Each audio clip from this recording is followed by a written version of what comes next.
hi there. I'm working on 2016 GMC Yukon, upgrading taillights.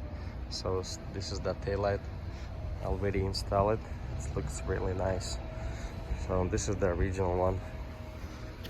It's like a small one, and so there's a piece of plastic. Basically what you do, you just take those two piece of plastics right here, and there's like a small piece on the bottom. It's on the clipses, so look like that, clipses, and just pull those off. And also there's a torque bit on the top, so just take those piece of plastics. Also there is like a 3 torque bits. See the size of it, so it's T15.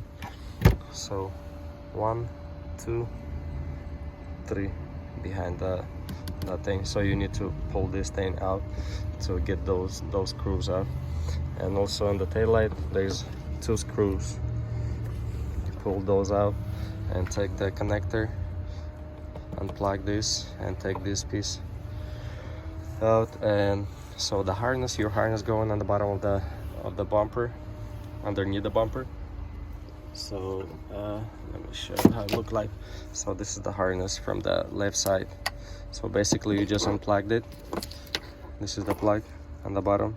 So unplug the connector, and you already have that connector built in on your new taillight. So basically it's not that hard. Take you like probably 15-20 minutes to replace both of those. Thank you for watching. Bye.